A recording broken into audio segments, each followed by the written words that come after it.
What's going on here? I know we got some unforgiving maps that I'm looking at here. Words that I don't like to see in late April. Yeah, I mean, we are having a late frost and freeze tonight, and that's pretty much the big story as the cold air seeps in. Now, good news is for those who may be listening, like, oh my goodness, the cold air just seems like it won't just give up and just let us have spring.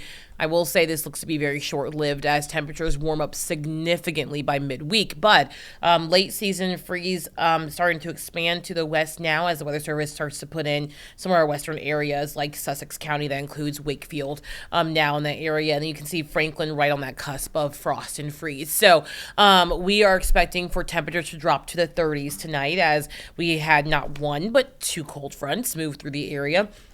And these cold fronts will just basically reinforce the cool air that's in place. So it's much cooler to start this week compared to where we were last week with record-breaking high temperatures in the low 90s. And now we're struggling to get out of the 30s overnight as we have that frost and freeze inland. Now, on Tuesday, temperatures may not even make it in some places to 60 degrees.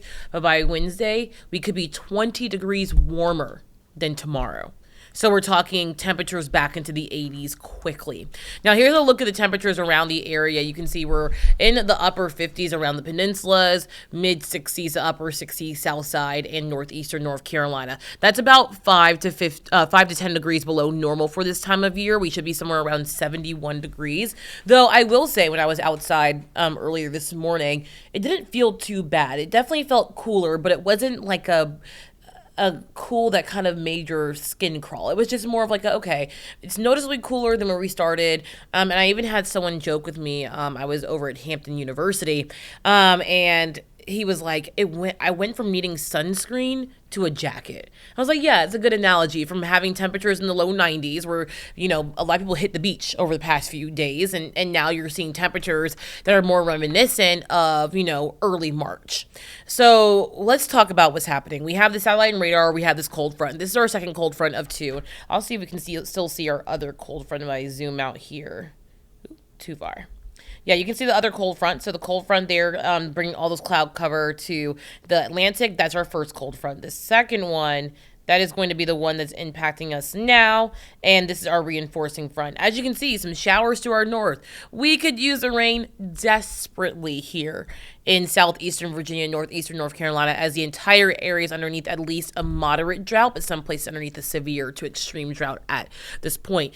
We are about 3 to 4 inches behind where we should be for this time of year, and rain looks to be slim to none through the rest of this work week. So unfortunately, may not even get any rain chances until the weekend. So walking into the rest of the day, temperatures will be in the mid 60s through about 2 p.m. But notice how temperatures start to fall back around 6 to 7 p.m., upper 50s to low 60s. That's because that north wind starts to pull in that cooler air, and that shows that drop in temperatures that we'll see later on tonight. Tonight around the south side, temperatures inland in the mid 30s, just a few degrees above freezing. Can you believe that for late April? It's not fair. It's not fair. It's not fair, but it's okay. We're going to have temperatures in the 80s on Wednesday. So I'm like, okay, at least we can get through one day, 24 hours of some cold temperatures. Right. I'm getting greedy. I'm getting greedy over here. I can tell because you wanted to skip from winter to summer back when we were in February. I so I was ready. It's probably I would say that's probably up your alley of just pretending Tuesday doesn't exist. It's a trade-off. We got to have that balance, If we're in the 40s a little bit, no problem. That's okay because, like you said, it's going to be 80 on Wednesday. Right. I got a sunburn this weekend, so maybe I get a little break from that. Not a bad sunburn, but a reminder. Hey, the cold weather's okay. Yes, I mean? Maybe a little time inside Mother to let the like, sunburn You're getting heal. Too greedy, Connor. It's okay. I got sunburned too. So there we go. But I was also in Belize. Different story.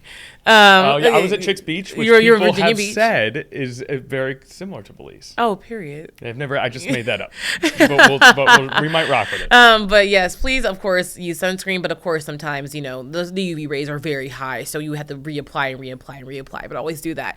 But like you said, we're trading off, the sunburn weather for some chillier weather. I do want to make sure that those who are watching this now and you're seeing those temperatures in the 30s and 40s, make sure if you have any vulnerable plants outside that you bring them inside, because these temperatures could damage or even kill some of those early plants, especially for our farmers who have just maybe started planting some stuff. Unfortunately, again, we're not only dealing with the cold, we're dealing with drought, right? So these conditions not ideal for those outdoor plants. Tonight around the northeastern North Carolina area, same as the peninsula, 30s and 40s, upper 40s, near 50 for the Outer Banks. Tomorrow we're going to start off in the 30s and 40s, but by the afternoon we're going to make it to the upper 50s, near 60. Lots of sunshine compared to our Thompson Creek Window Company sky view right now that shows the gloomy conditions over the Elizabeth River.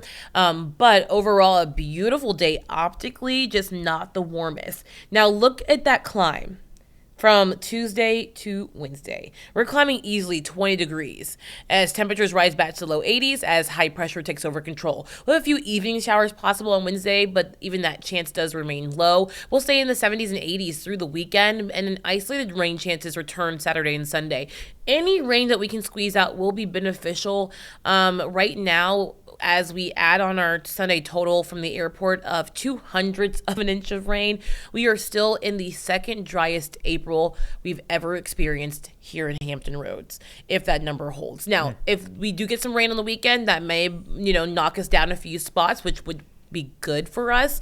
But still, we are on track to maybe have at least one of the top 10 driest Aprils on record, if not top 5. So, unfortunately, dry weather really continues for us, but I think people will appreciate the warm up after the freeze and frost tonight. Did we get anything on Saturday to help, or on Sunday to help sort of relieve some of those drought conditions? Was that anything? That was literally 0.02 of an inch, not even a tenth of an inch, 200. So you got to go 2 decimal points over. Yeah. So like that. The dry ground just swallowed that right up. It didn't even do anything at all. So unfortunately, we've only pretty much had just over half an inch of rainfall the whole month. It's only rained on Easter and then yesterday. So it's unfortunate because, again, we are in that moderate to severe drought, and the entire state of Virginia and the entire state of North Carolina at least underneath abnormally dry conditions. And this is one of the worst droughts we've seen in about a decade or two. So a decade or two. Now, what kind of, if I'm someone who's living here in Virginia and I'm watching Taylor Stephenson's forecast, as I always do, I hear about these severe drought conditions. What kind of impacts can I expect to see on my life? So I would say you may see your water bill have to go up if you live in a house where you have grass and you're going to have to start watering your own grass with your sprinklers. Because remember, we always say April showers bring May flowers, but we have no April showers.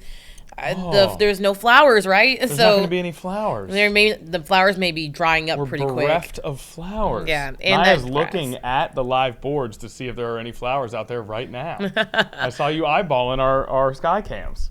Okay, so no flowers. That's all right. No, it's okay. I mean, we'll see some, but I think for most people, you may have to see a little bit of uptick in your water bill just because that grass is just going to be really dry. Those plants will be really dry. But otherwise, I think the most impacts will be for our farmers.